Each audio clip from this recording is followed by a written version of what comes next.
Me tardé. Hola, buenas tardes a todos. Me da un gusto y les agradezco Bueno, espero ser rápida, pero sí hay varios temas en respecto a mi área. Bueno,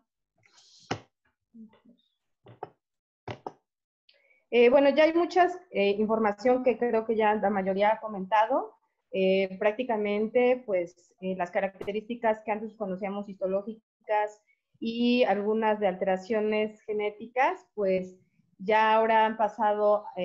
a un posteriori debido a que ahora tiene más peso algunas alteraciones moleculares. Para nosotros sí es importante debido a que nuestra institución, la segunda neoplasia del sistema nervioso central, pues es justamente en tumores antes conocidos como PNE. Y bueno, principalmente el 80% de estos casos en que se encasillaban en el periodo que aquí menciono, eran pues precisamente meduloblastomas de predominio de alto riesgo, teniendo a 40 a 50 casos al año.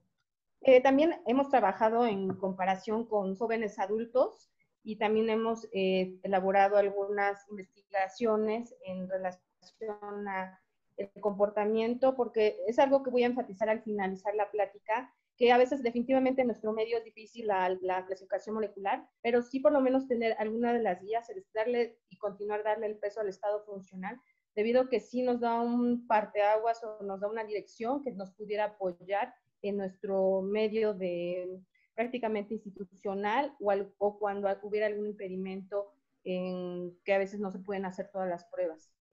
Entonces sí, quería compartir sobre todo porque este grupo es muy parecido a adolescentes y definitivamente el estado funcional es mandatorio, pero a pesar de eso se ha insistido en dar quimioterapia con radioterapia, teniendo menos ensombrecido el pronóstico. Bueno, nuevamente comentando, este grupo de pacientes sí debemos enfatizar en que debemos tener claro el tener presentes síndromes genéticos, debido a que ahorita que platiquemos la nueva clasificación que se ha propuesto en la literatura por Nature, inclusive del... Ok. Listo. Bueno, y definitivamente con esta nuevos avances, sabemos que ahora la patogénesis molecular en meduloblastoma, pues tenemos que tomar en cuenta en las vías afectadas, que no solamente son genéticas, sino a nivel epigenético, sobre todo las vías de los incrementadoras de promotores de gen, que ya vamos a mencionar en su apartado. Entonces se han hecho diferentes estudios sobre los promotores y con ello se valoró que principalmente se pueden cancillar en las vías WNT, HESH-HOSH, que es para nuestro mayor enfoque en pacientes pediátricos. Se intentó hacer los subgrupos en el 2014, en 4 subgrupos de acuerdo a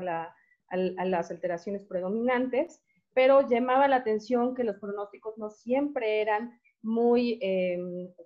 adheridos a las presencias del subgrupo que se habían sometido, además de que llamaba la atención que un grupo clásico estuviera en un grupo 4 que hasta pudiese tener amplificación de NMIC. Entonces, en ese intento, pues hicieron esfuerzos conjuntos internacionales, inicialmente valorando que en pacientes, sobre todo en infantes y en escolares, el predominio de la afección de la vía es por la vía de Sony-HED-HOSH, pero también sin olvidar el grupo 4. En mayores esfuerzos, y recientemente el año pasado, Nature publica que esto lo podemos encasillar realmente en ciertas características de la vía de señalización, y si tiene, por ejemplo, si no tiene otro dato más que la alteración de la vía WNT y ningún dato de metástasis, o en el contrario de muy bajo riesgo, no muy bajo riesgo, sino solo bajo riesgo, algunas características del grupo 4, siempre y cuando no tengan amplificación en el MIC, ni tampoco otro factor como SMARC mutado. Y de los siguientes, pues el riesgo intermedio, aquí sí ya incrementando los otros riesgos, es prácticamente por la vía de HESH-HOSH, con y sin P53 mutado, teniendo el wild type versus el alto riesgo que tiene el mutado. Y simplemente muy alto riesgos por amplificación de NMIC. Entonces, sí fue importantísimo, sí, para clasificar estos grupos, porque De acuerdo a eso, pues se elaboró un algoritmo. Antes quisiera prácticamente enfatizar en la neuroimagen, sobre todo para nosotros como radiooncólogos es indispensable tener una caracterización inicial, tanto previo y posterior a los tratamientos quirúrgicos. Definitivamente la resonancia multiparamétrica pues es de relevancia para nosotros debido a que nos va a dar la caracterización de la lesión y cómo tiene el cambio sobre el lecho cuando es la resección máxima posterior de la cirugía. Y recientemente, pues bueno, hay pequeños artículos hablando sobre las características radiónicas, es decir, la no esferosidad, la anisotropía, etcétera, que también nosotros ya lo estamos empezando a evaluar para poder hacer un contorno de nuestros flancos terapéuticos y potenciales áreas de riesgo que tenemos que cubrir. Y bueno, definitivamente la tomografía para nosotros también es de relevancia, nos da también mayor información complementaria a la resonancia, pero enfatizando que pues el estándar es la resonancia magnética. También es súper importante remarcar que desde inicio cualquier alteración sospechosa de diseminación leptomeningia pues es trascendental para su clasificación. No dejar a un lado que sigue vigente y de ayuda para nosotros la clasificación de estadificación establecida por Shank, prácticamente ya hace décadas implementada, y la búsqueda intencionada inicial de líquido cefalorraquídeo positivo, además de que sobre todo en adolescentes y jóvenes adultos, pues sí valorar el que no solo tenga enfermedad leptomeningia, sino que son en los que se ve mayor probabilidad. No son un grupo muy grande, pero sí existe mayor probabilidad en este subgrupo de edades de que haya enfermedad visceral. Generalmente si hay enfermedad visceral, pues es pulmón e hígado o inclusive enfermedad en una metástasis ósea, sobre todo por la implicación en médula ósea. Diagnósticos diferenciales creo que también ya se ha comentado, rhabdoides, tratoides atípicos. Entonces, prácticamente es lo que quisiera enfatizar. Actualmente, pues, no todos contamos con, lamentablemente, con la caracterización molecular. Es un reto, creo que todos hemos platicado de eso, pero en el ideal ya existe la propuesta justamente. El año pasado se estableció por el Consejo también de expertos del área molecular y prácticamente en medicina transnacional, que pues definitivamente sí tenemos un grupo caracterizado WNT de Sony-Hesh-Hosh, de la vía Sony-Hesh-Hosh, y los que no quedan caracterizados en esta vía, siempre y cuando buscar los datos de mayor riesgo, como ya había comentado, la amplificación de NMIC. Ya teniendo los subgrupos, valorar otras características, si tiene metástasis o no, si tuvo una resección máxima o no. Y eso sí será mandatorio para poder reducir ahora sí la radioterapia, que por muchos años, por 20 años se trató, pero no se sabía qué grupo era el que de verdad tenía un mayor beneficio, versus que recayera y que después se agregaran todos los efectos secundarios que no queríamos, de fosa posterior, de alteraciones cognitivas. La otra propuesta es de esta vía de WNT, pues establecer datos de alto riesgo y justamente si llegara a tener alguna de las características M1M3 y resecciones subtotal por alguna cuestión que no se pudo hacer una resección máxima, entonces sí, ahora sí establecer la dosis convencional que antes manejábamos de cráneo raquis de 36 Grays, que es la diferencia con los otros, y llegar a un incremento hasta 54. Hace 20 años y hace 15 años se valoraba la posibilidad con los estudios de Merchant de escalar hasta 59. Ahora, afortunadamente, pues tenemos que 54 Grays puede ser adecuado para el control de la enfermedad. De la misma manera, para Hesh-Hosh,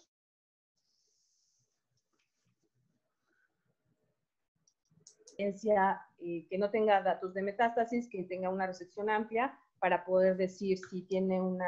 se puede reducir la dosis de cráneo raquis versus no, que serían los 36,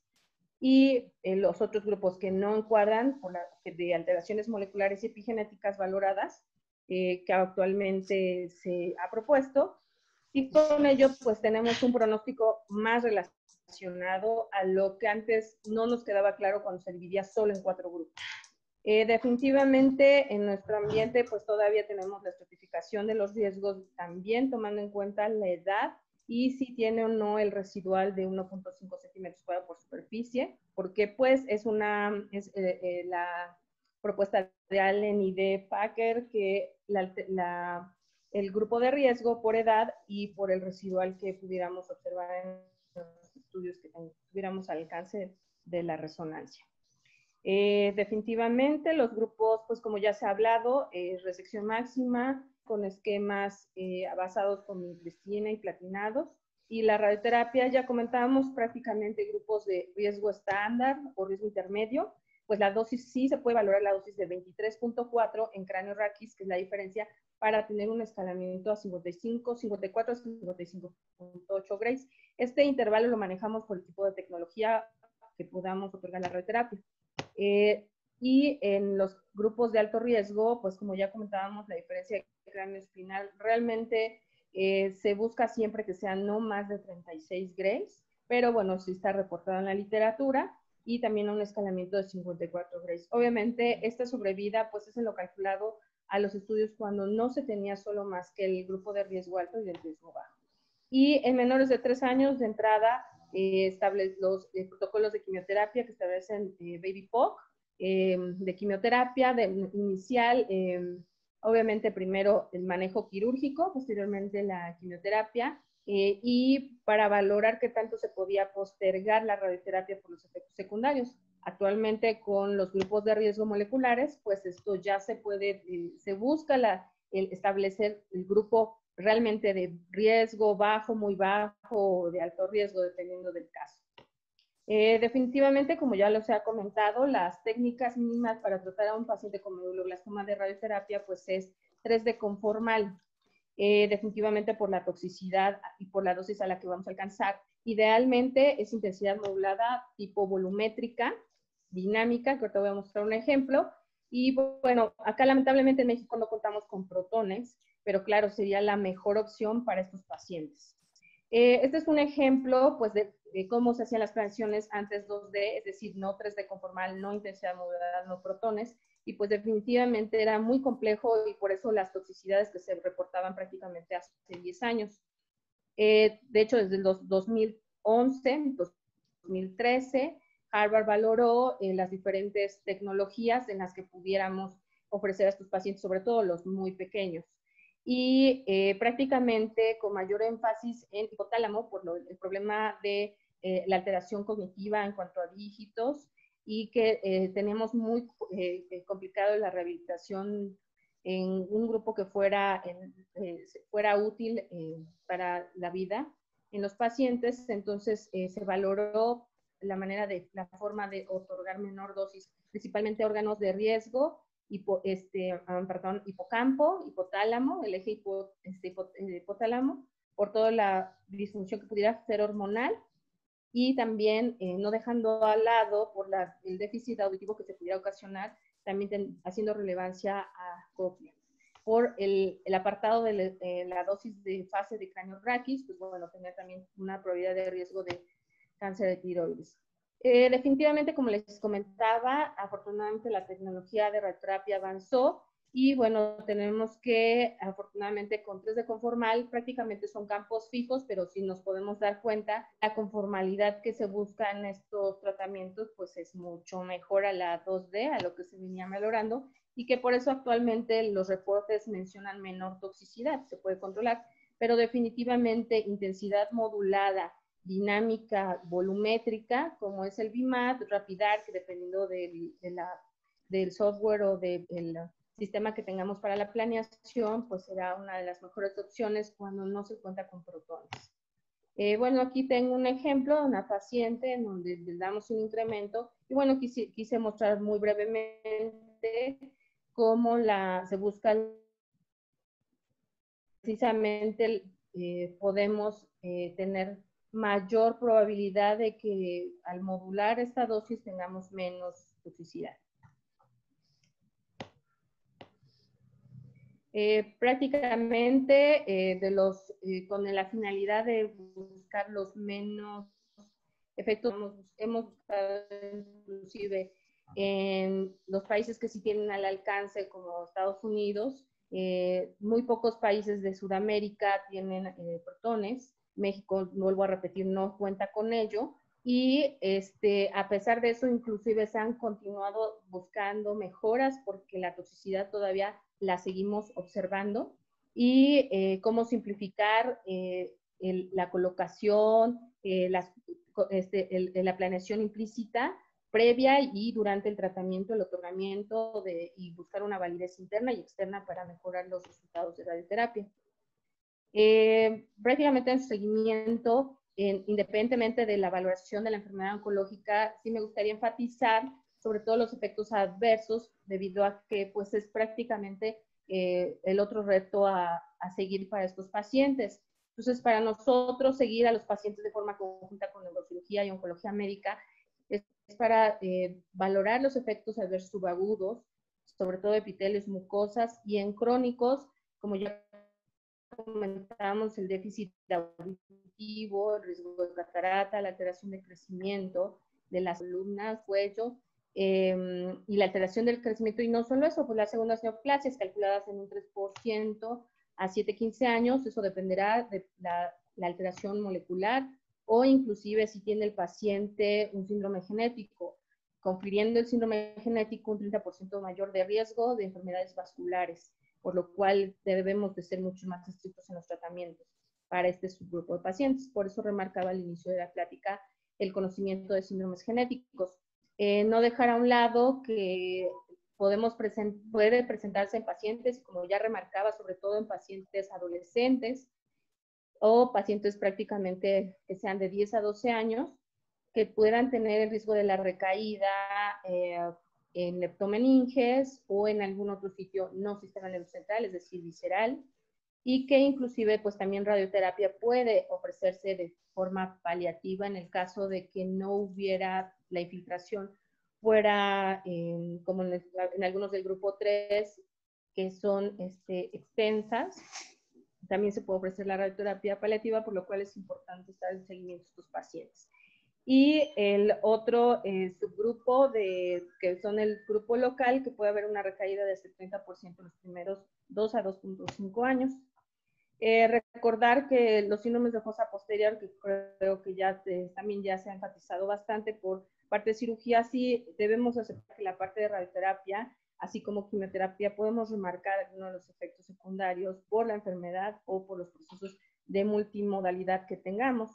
Entonces, sí es importante que a todos los pacientes, cuando tengan alguna estabilidad, inclusive durante la radioterapia, empezar con algún proyecto o estrategia de rehabilitación neurocognitiva en estos pacientes, porque entre más temprano se empiece un plan de rehabilitación neurocognitiva, impactará en el paciente. A estudios más recientes se ha valorado que una rehabilitación temprana neurocognitiva pues impacta más, independientemente de que, bueno, el basal que tenga de los efectos secundarios previos ocasionados por la enfermedad o por los tratamientos. Definitivamente, entonces, el daño neurocognitivo es algo que debemos enfatizar porque se ve presente marcado en el 25%, en el otro prácticamente 30% puede estar presente, pero no es tan marcado el daño neurocognitivo. Debe verse entonces, sobre todo, sí se sugiere una valoración de coeficiente intelectual siempre que se pueda, para tener un basal y de ahí valorar el seguimiento. En este referente, pues como ya les comentaba, y es, para nosotros por eso es súper importante tener el cuidado de los órganos de riesgo, intensidad modulada, tener la preservación en lo posible de las dosis de restricción de hipocampos, tener las dosis de restricción de cócleas, sobre todo cuando pues, son pacientes que reciben quimioterapia y las restricciones se ajustan, es decir, se reduce de tener una restricción de 30 grays a 35 grays máximo, entre otras cuestiones importantes implícitas en la planeación, además del historial que ya decíamos genético basal que pueda tener el paciente. Porque la alteración en la mayoría de los pacientes va a ser cálculos de dígitos, sobre lecturas y además prácticamente en la parte tanto motora para la construcción o recuperación o rehabilitación del lenguaje. Nuevamente, nada más enfatizo, prácticamente pues ya comentábamos la alteración de la pérdida auditiva por radioterapia quimioterapia nunca va a ser mayor del 25% por sola radioterapia, pero recordemos que van a recibir compuestos platinados en algunos casos y bueno, eso aumenta ese riesgo. La alteración del crecimiento osteomuscular, anormalidades endocrinas ya mencionábamos, por eso valorar bien el eje hipotálamo. Y por la fase de cráneo raquis, la restricción que tener cuidado por el riesgo de hipotiroidismo secundario, que es realmente bastante alto. De hecho, es casi seguro asumir que lo presentará en un periodo de 1.5 años o 2 años, porque pues no contamos con protones. En caso de contar con protones, eso se reduce impresionantemente. Y nuevamente comentaba lo de las complicaciones de enfermedad cerebrovascular. Y otros casos. Se percató de que a diario en el Palacio de Moctezuma se reunían 600 nobles para oír a su emperador. Bueno, y ya para terminar, las conclusiones, pues sabemos que es uno de los principales tumores que van a afectar, tiene una mayor incidencia en nuestras poblaciones pediátricas, principalmente en 5 a 9 años son los picos de incidencia. Sobre todo establecer siempre la comunicación de los manejos multimodales y establecer una estrategia conjunta entre las diferentes directrices o diferentes que deben manejar estos pacientes, porque esto repercutirá en sus efectos secundarios y su control, principalmente su control de la enfermedad, así como sus efectos secundarios a largo plazo y su rehabilitación del paciente. Gracias.